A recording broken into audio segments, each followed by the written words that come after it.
Assalamualaikum warahmatullahi wabarakatuh. Jumpa lagi dengan saya, Ibu Betty, di mata kuliah Statistik Matematika. Pada minggu ini, pembahasan kita adalah tentang distribusi sampling, ya. Adapun capaian dan tujuan pembelajaran kali ini adalah yang pertama, kalian bisa menentukan distribusi sampling mean, kemudian bisa menjelaskan distribusi C kuadrat yang berkaitan dengan distribusi normal, kemudian yang ketiga adalah menjelaskan distribusi T, menjelaskan distribusi F, hingga mengimplementasikan distribusi sampling untuk mean dalam pemecahan masalah. Oke, namun sebelum kalian di sini kalian perlu tahu dulu tentang beberapa istilah-istilah. Yang pertama adalah tentang populasi. Selama ini kalau kita ditanya tentang istilah populasi itu adalah keseluruhan, ya, jumlah semuanya, semua data, semua objek. Nah, tapi di sini objek yang bagaimana? Populasi sendiri diartikan sebagai keseluruhan pengamatan yang ingin diteliti atau yang menjadi perhatian kita. Jadi, yang dimaksud dengan populasi itu adalah keseluruhan objek ya yang ingin kita teliti. Banyaknya pengamatan dalam populasi itu disebut dengan ukuran populasi yang disimbolkan dengan N. Misalnya, di sini kita mengamati di mana banyaknya objek adalah 1000 objek, maka N sama dengan 1000. Ya. Selanjutnya, berdasarkan ukurannya, di sini populasi terbagi menjadi dua, ada populasi berhingga atau terbatas dan ada populasi yang tak berhingga atau tak terbatas. Populasi berhingga berarti di sini kita tahu bahwa berapa banyaknya jumlah dari populasi. Misalnya, jumlah populasi N sama dengan 1000 atau N sama dengan 100, maka itu disebut dengan populasi yang berhingga atau terbatas. Sedangkan untuk populasi yang tidak terbatas itu berarti di sini ukuran populasinya kita tidak mengetahui karena banyaknya itu tak berhingga atau tak terbatas. Selanjutnya, sifat-sifat atau ciri-ciri yang diamati itu disebut dengan karakteristik populasi. Misal kita ingin mengamati tentang jenis kelamin, pekerjaan atau umur. Ya, sedangkan untuk hasil pengukuran dari karakteristik itu sendiri disebut dengan parameter populasi, yakni tentang mean, ya, mean kalau di populasi berarti kita simbolkan dengan mu, kemudian standar deviasi, sigma, lalu variansi adalah sigma kuadrat, ya. Oke, yang selanjutnya adalah istilah yang berkenaan dengan sampel. Ya, yang kita tahu sampel itu adalah merupakan bagian dari populasi. Ya, jadi sampel adalah bagian dari populasi yang memiliki karakteristik yang sama dengan populasi. Banyaknya pengamatan dalam sampel itu disebut dengan ukuran sampel yang disimbolkan dengan N kecil. Jadi kalau di populasi simbolnya adalah N besar, kalau di sampel menggunakan N kecil, ya. Berdasarkan jumlahnya, di sini jenis sampel juga dibagi menjadi dua bagian, yaitu sampel kecil dan sampel besar. Sedangkan untuk sifat-sifat atau ciri-ciri yang diamati dalam suatu sampel, itu disebut dengan karakteristik sampel. Hasil pengukuran dari karakteristik sampel itu disebut dengan statistik. Jadi kalau di istilah populasi namanya adalah parameter populasi, sedangkan kalau di sini istilahnya adalah sampel, maka ukuran dari karakteristik itu disebut dengan statistik sampel. Di sini juga dibahas tentang rata-rata, simpangan baku, dan varians. Jadi kalau di sampel ya rata-ratanya simbolnya adalah X bar, kemudian simpangan bakunya adalah S dan variansinya adalah S kuadrat. Nah, ini adalah beberapa istilah yang kalian perlu tahu dulu sebelum membahas tentang distribusi sampling. Jadi, sebagian besar statistik di sini membahas tentang suatu pengamatan yang dilakukan hanya menggunakan sebagian atau sampel yang nantinya ya digunakan untuk melakukan inferensi yang berlaku untuk populasi. Maksudnya gimana ya? Jadi misalnya gambarannya contoh misalnya seorang ilmuwan akan mengamati 10 dari 50 tanaman percobaan. Kita dapat mengatakan bahwa 10 tanaman tersebut adalah sampel dari populasi tanaman.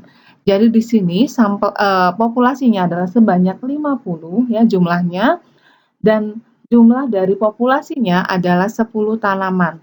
Nah, dari 10 tanaman yang dilakukan percobaan atau yang diamati ini nanti akan dilakukan uji secara statistik inferensi ya, sehingga nanti akan menghasilkan sebuah kesimpulan di mana kesimpulan itu berlaku untuk seluruh anggota dari populasi. Nah, seperti itu. Kita langsung ke pembahasan yang pertama tentang distribusi sampling untuk mean. Tetapi di sini kita definisikan dulu satu persatu ya. Di definisi pertama dikatakan bahwa jika X1, X2 hingga Xn itu independen dan identik dengan distribusi variabel acak, maka dikatakan bahwa X1, X2 hingga Xn itu merupakan sampel acak dari populasi berhingga. Yang kedua, jika F X1, X2 hingga Xn adalah nilai dari distribusi bersama dari himpunan variabel acak pada X1, X2 hingga Xn, maka ya, fungsi f X1, X2 hingga Xn itu adalah atau sama dengan proporsi n ya, Fxi, di mana Fxi ini adalah nilai dari distribusi populasi pada Xi. Selanjutnya kita ke definisi yang kedua, dikatakan jika X1, X2 hingga Xn itu merupakan sampel acak, maka min sampel didefinisikan sebagai X bar. X bar ini simbol dari rata-rata sampel ya. X bar itu sama dengan 1/n ya dikali sigma Xi, di mana I dimulai dari I sama dengan 1 hingga N. Kemudian untuk variansinya didefinisikan sebagai S kuadrat ya. Jadi S kuadrat itu adalah simbol dari variansi untuk sampel ya. Sama dengan 1/n-1 dikali sigma dalam kurung Xi dikurangi rata-ratanya dikuadratkan, di mana I itu dimulai dari data pertama hingga data ke N. Sebagai catatan, nilai X bar dan S kuadrat itu adalah digunakan untuk memperkirakan min untuk populasi ya, min, mu, dan variansi atau simbolnya adalah sigma kuadrat untuk populasi dari data yang diperoleh. Oke, dari definisi selanjutnya kita ke teorema. Teorema yang pertama dikatakan jika X1, X2 hingga Xn itu merupakan sampel acak dari suatu populasi tak berhingga dengan rata-rata untuk populasinya adalah mu dan variansinya adalah sigma kuadrat, maka di sini besarnya rata-rata atau ekspektasi X bar itu adalah mu dan variansinya adalah sigma kuadrat per N ya. Hal ini sehingga mengakibatkan adanya teorema limit pusat. Ya, pada teorema yang kedua tentang teorema limit pusat dikatakan jika X1, X2 hingga Xn itu membentuk suatu sampel acak dari suatu populasi tak berhingga yang mempunyai rata-rata mu dan variansi sigma kuadrat, maka limit dari distribusi ini adalah Z ya sama dengan X bar dikurangi rata-rata dibagi sigma per akar N, di mana di sini N itu mendekati tak hingga. Artinya apa? Bahwa di sini N-nya itu harus besar ya. Maka distribusi ini disebut dengan distribusi normal baku ya, disimbolkan N dalam kurung Z, 01.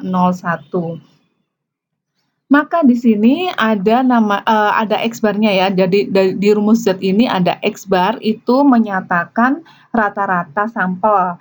Sedangkan mu itu menyatakan rata-rata populasi, lalu sigma per akar N itu adalah simpangan baku dari populasi. Nah, untuk memahami teorema limit pusat ini nanti kita akan lihat ke contoh soalnya. Oke, langsung saja kita ke contoh soal.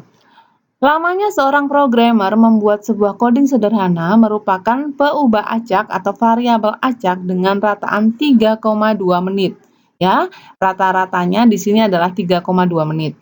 Dan simpangan bakunya adalah sebesar 1,6 menit.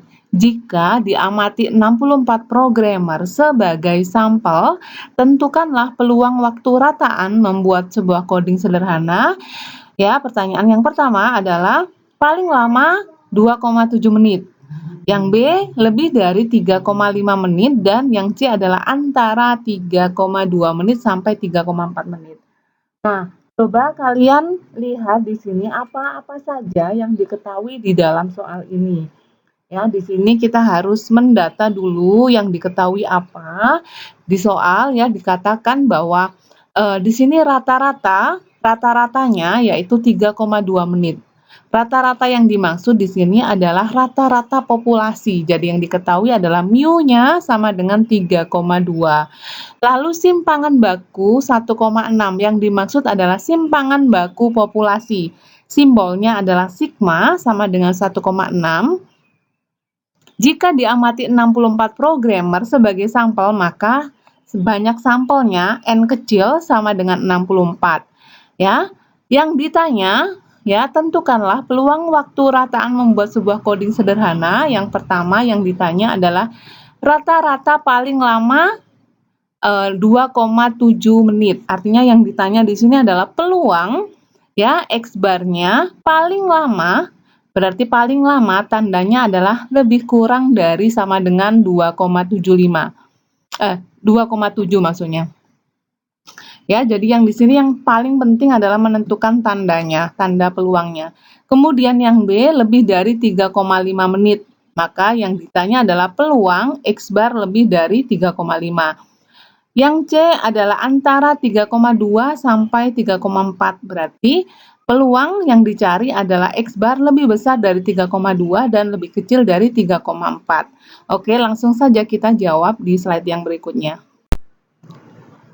Oke, kita kerjakan yang A dulu ya. Tadi di soal ditanya bahwa peluang paling sedikit 2,7 menit ya. Kita bisa tuliskan peluangnya yang dicari adalah peluang X bar lebih kecil sama dengan 2,7. Ya, berapa? Nah, di sini kita perlu mentransformasi langkah pertama, kita perlu mentransformasi X bar itu menjadi Z. Ya, lihat teorema limit pusat. Tadi rumusnya adalah Z sama dengan X bar dikurang mu dibagi sigma per akar N ya. Substitusikan tadi yang diketahui X barnya di sini kita ganti dengan 2,7 ya, karena yang dicari adalah X barnya kurang dari 2,7. X barnya 2,7, kemudian mu-nya di soal sudah diketahui 3,2, kemudian sigmanya sudah diketahui 1,6 dan N-nya adalah 64 ya. Substitusikan ke dalam rumus Z-nya. Kemudian 2,7 dikurang 3,2 hasilnya adalah min 0,5, kemudian 1,6 dibagi akar 64 itu 8, jadi 1,6 dibagi 8 hasilnya adalah 0,2. Jadi nilai Z-nya di sini adalah minus 0,5 dibagi 0,2 itu sama dengan minus 5/2 atau sama dengan min 2,5 ya.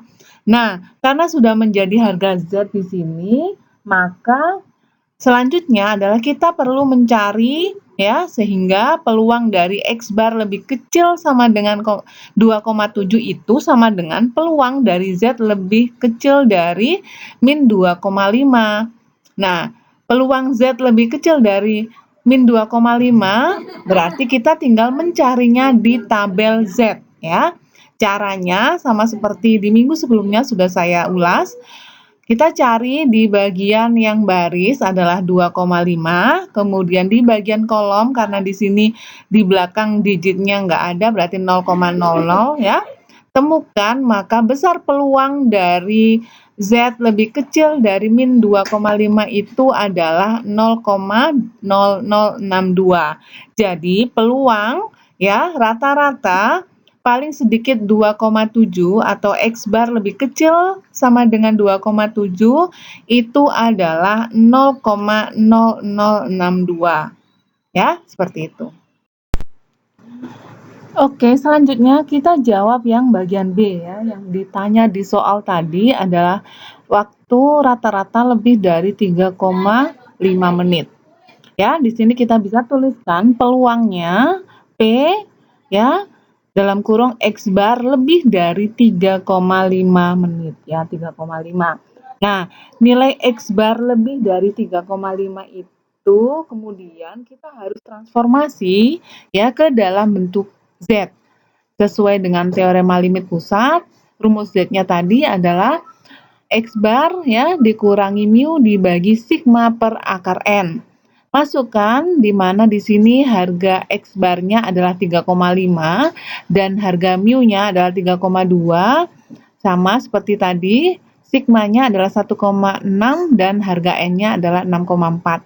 Sehingga hasilnya di sini adalah Z-nya sama dengan 3,5 dikurang 3,2 adalah 0,3, sedangkan 1,6 per akar N ya, akar 64 tadi adalah 0,2, maka 0,3 dibagi 0,2 hasilnya adalah 1,5. Jadi di sini sudah diperoleh bahwa harga Z-nya adalah 1,5. Sehingga peluangnya kita bisa tuliskan peluang X bar lebih dari 3,5 itu sama dengan peluang Z lebih dari 1,5. Ya, kalau saya gambarkan di sini, nah ini adalah bentuk kurva normalnya di mana harga 1,5 itu ada di sini, maka peluang Z lebih dari 1,5 berarti ini adalah area yang diarsir, ya.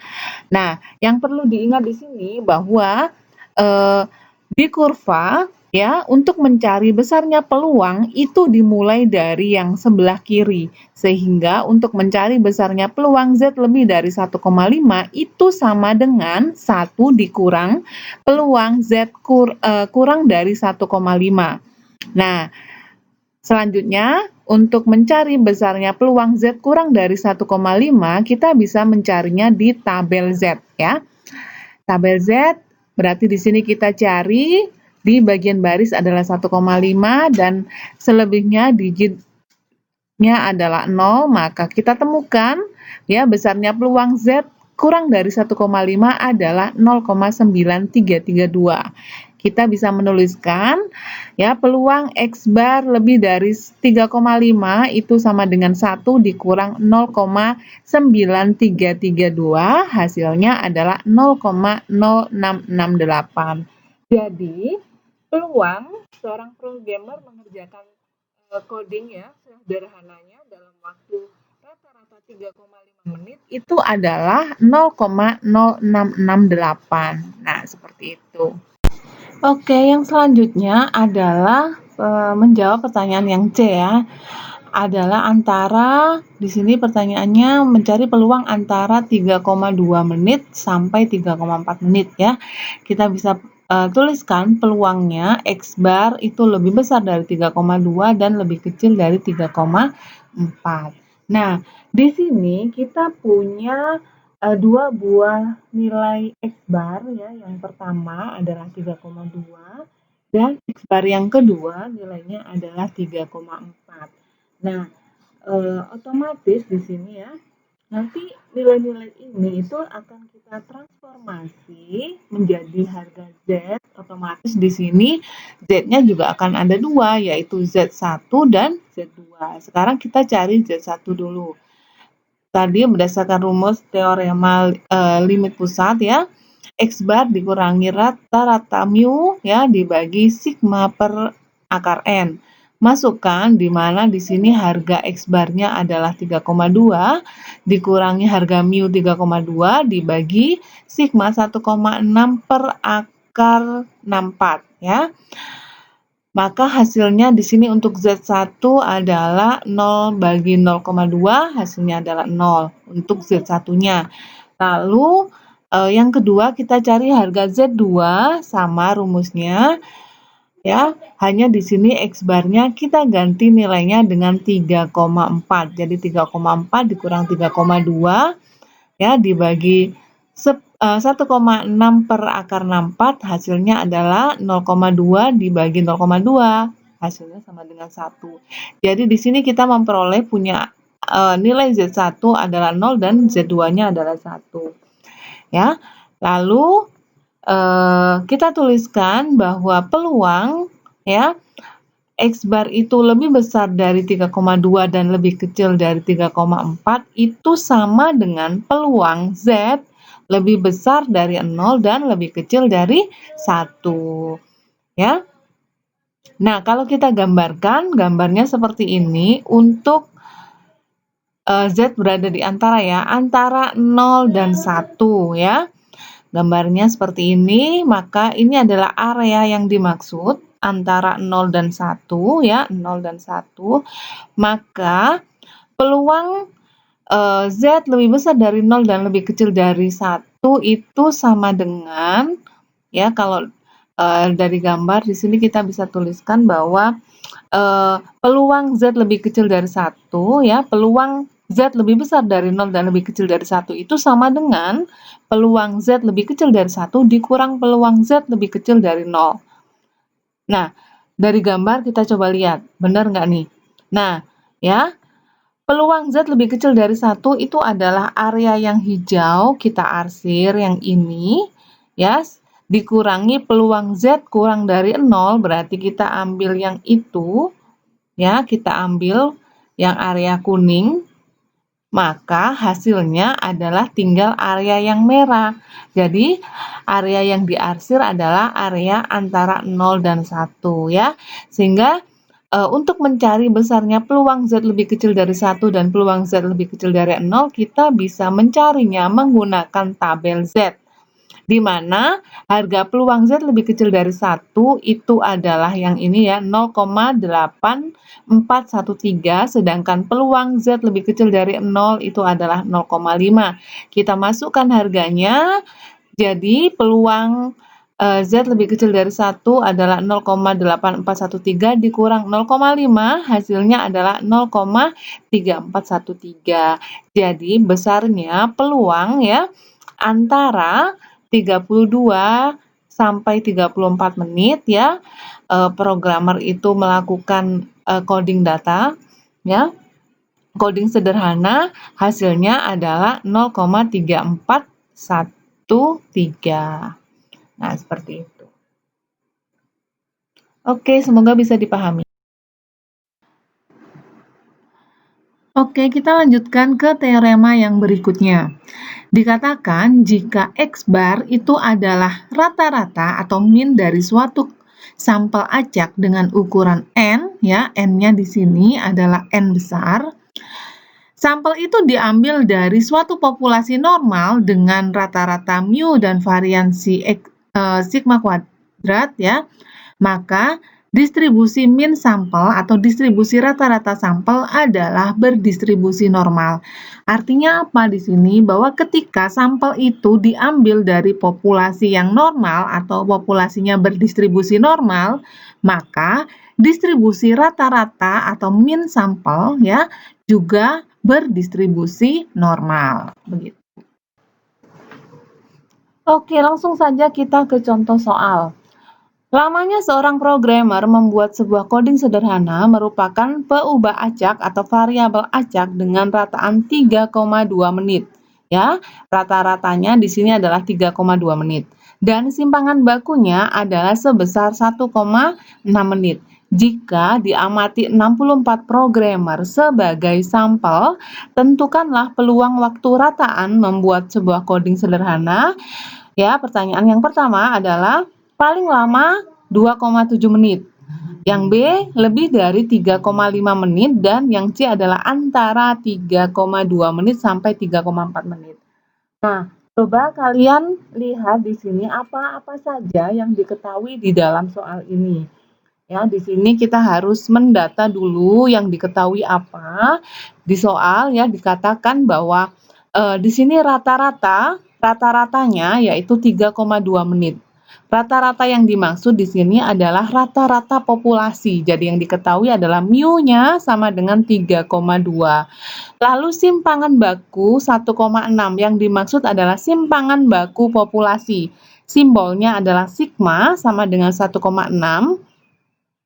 Jika diamati 64 programmer sebagai sampel, maka sebanyak sampelnya N kecil sama dengan 64.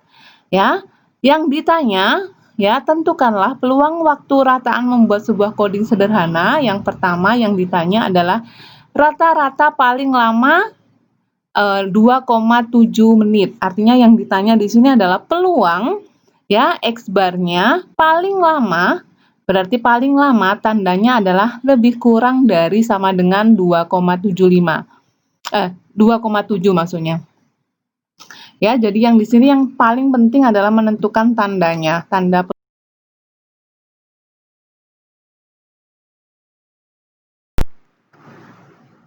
Oke, sampai di sini dulu ya. Sampai jumpa lagi di video pembelajaran berikutnya.